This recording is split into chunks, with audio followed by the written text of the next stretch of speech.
Então, o que acontece no time do Dorival, mesmo no time das Copas, quanto no time do Brasileirão, o time misto, o time reserva, vamos dizer assim, que ganhou do Galo? Qual é o único jogador que é sempre figura garantida? O Santos. Meus amigos, vocês têm noção que o Santos vai fazer a 32ª partida seguida? 32ª partida seguida.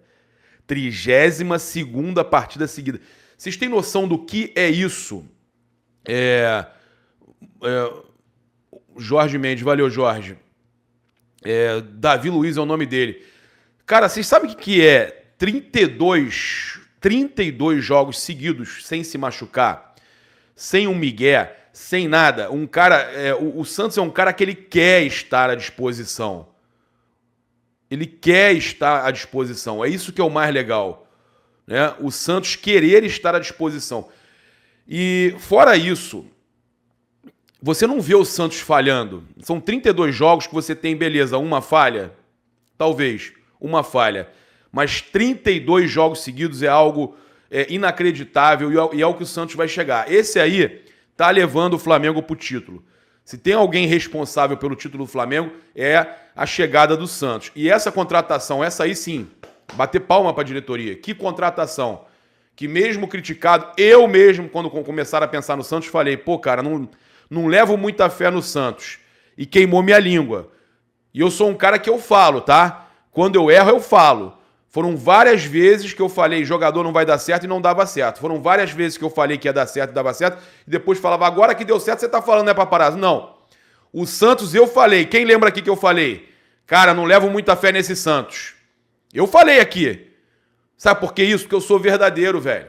Eu sou verdadeiro, mas tem uma galera que sempre trabalha pro negativo. Não, você não falou. Eu falei que o Santos não ia dar certo. Eu falei que achava que ele não era goleiro pro Flamengo. Assim como eu fui o primeiro, ou talvez o único youtuber a pedir o Dorival no Flamengo. Então ele tá chegando aí um número impressionante de 32 partidas consecutivas. E os números dele, 35 jogos pelo Flamengo já. 32 seguidos, né? 31 seguidos como titular, chegando ao 32 agora. 17 jogos sem sofrer gol, 48,5% dos jogos.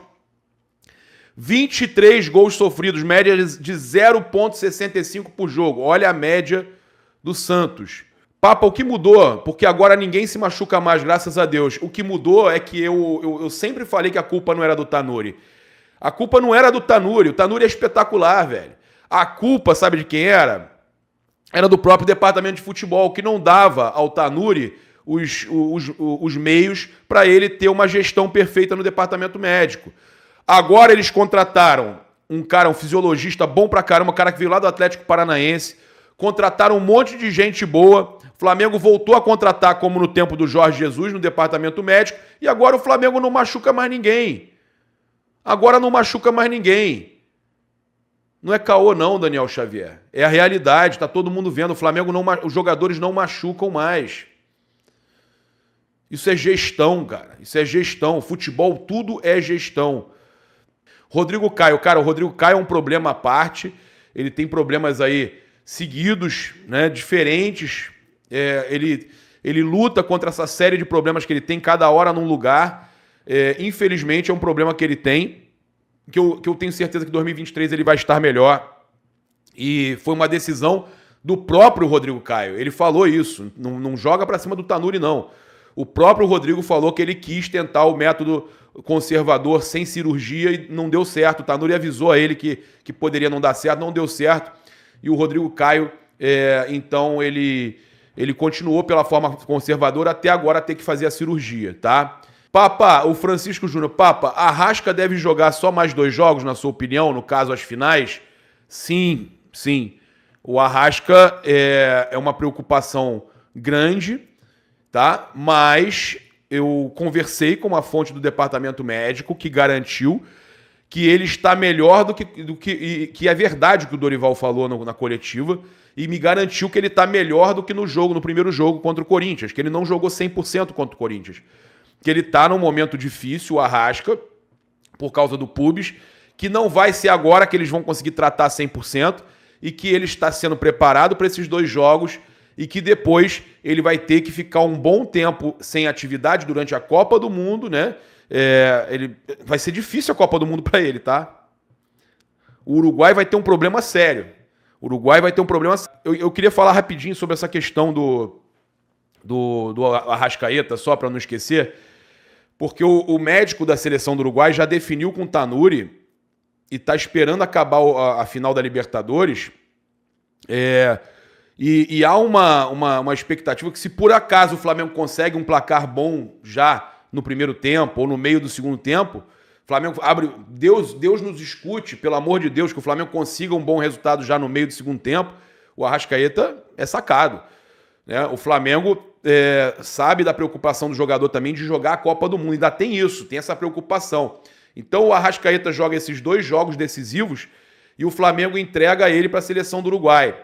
Só que tem ainda Brasileirão. Eu acredito, tá, nesse acordo, assim como ele também foi pouco utilizado lá no Uruguai, que o Flamengo vai utilizar pouco. Então me perguntaram, vai utilizar pouco o Arrascaeta depois da final da Libertadores, tá? Ainda teriam alguns jogos e o Flamengo vai utilizar pouco, acredito que nem utilize. Vamos ver o que vai acontecer, porque isso compromete a carreira do jogador. Ele tem o sonho de jogar a Copa do Mundo, né? E talvez ele não consiga jogar os 2 primeiros jogos da Copa ou o primeiro jogo da Copa pelo Uruguai. Então, vou torcer pelo Uruguai na Copa, tá? Com todo o meu coração, por causa do Varela e do Arrascaeta, e vou torcer muito pro Uruguai passar de fase, o Arrascaeta jogar oitavas, jogar quartas.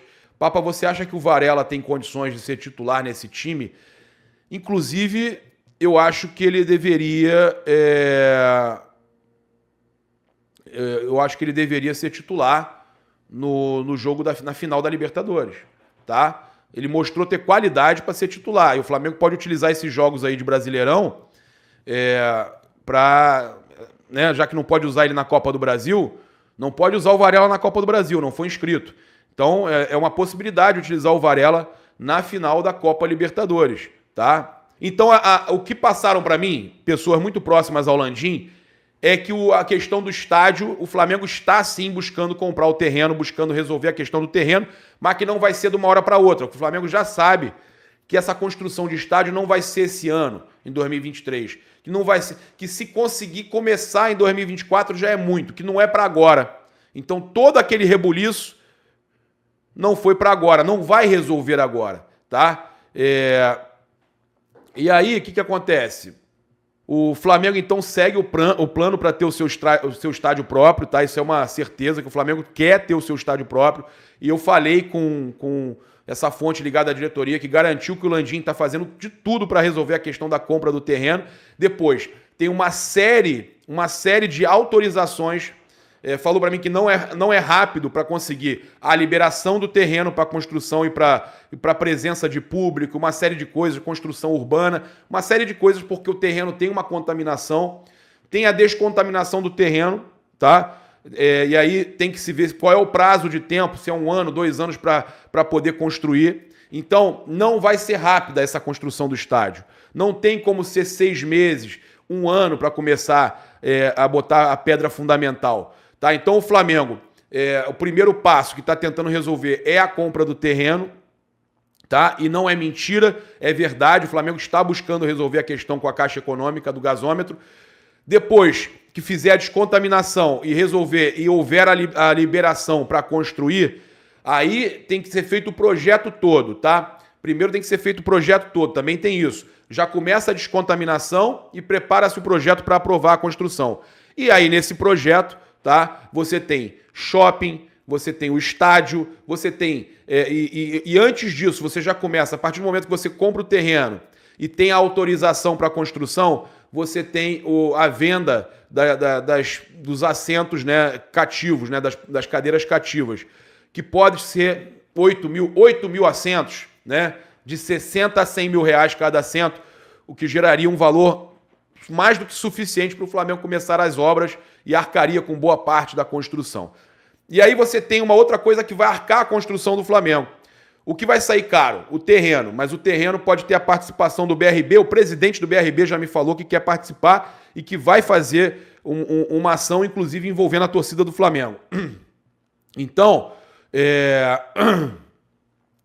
pensei que o Flafest fosse a abertura do treino antes do jogo. Não, Sullivan, não é não.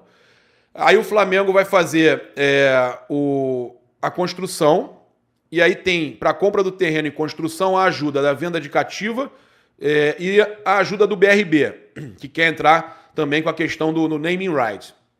Fora isso, o BRB deve ter uma mega agência, tá? Isso foi o que me falaram, pessoas ligadas à diretoria do BRB me passaram ontem, que o BRB planeja, na área do estádio do Flamengo, ter uma mega agência, que é o que eles têm no centro da cidade no Rio, mas eles gostariam de ter uma mega agência, inclusive com abertura de contas, né, do Nação BRB Fla. O torcedor poderia também ir lá, abrir a sua conta no Nação BRB Fla, uma mega agência no próprio entorno do estádio, um shopping center, estacionamentos enormes, área de recreação, restaurantes, e aí por isso o nome que falam Cidade do Flamengo. Então essa é a intenção de se fazer em um estádio que seria para 110 mil pessoas, tá? E aí com isso teria toda uma movimentação também do BRB na área, do banco, né, que hoje o Flamengo é sócio da Nação BRB Fla, tá? Então a questão é que o Flamengo não desistiu do estádio, pelo menos é isso que passam pra gente.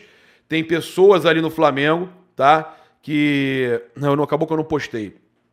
Tem pessoas ali no Flamengo que garantem que o Flamengo está viabilizando tudo e tem muitos interesses também em volta de restaurantes, de empresários que querem ajudar a bancar isso. Ao lado do Fluminense, o Flamengo está fechando aí um acordo, tá? E fazendo um planejamento para uma nova concessão do Maracanã. Então, Flamengo e Fluminense buscando uma nova concessão do Maracanã, já que o edital tem prazo para receber propostas até o dia 27 de outubro, tá? Então, de acordo com o jornal O Globo, o Vasco entrou na disputa também pela administração do estádio, com a 777 Partners, a SAF que comprou o Vasco, e considera o Maracanã como estratégico para alguns planos futuros. Então, o Vasco quer o Maracanã, mas Flamengo e Fluminense juntos querem o Maracanã. Qual é o peso maior? Ah, mas o Vasco tem SAF. O peso maior é Flamengo e Fluminense. O Vasco não sustenta o Maracanã. O Fluminense sozinho também não sustenta o Maracanã. O único trem pagador do Maracanã é o Flamengo. O Vasco tem lá o chiqueirão dele para 20 mil pessoas, caindo aos pedaços, né? O Flamengo não tem seu estádio? Tem o estádio da Gávea ali, mas que não cabe que estão querendo reestruturar para fazer jogo feminino e base.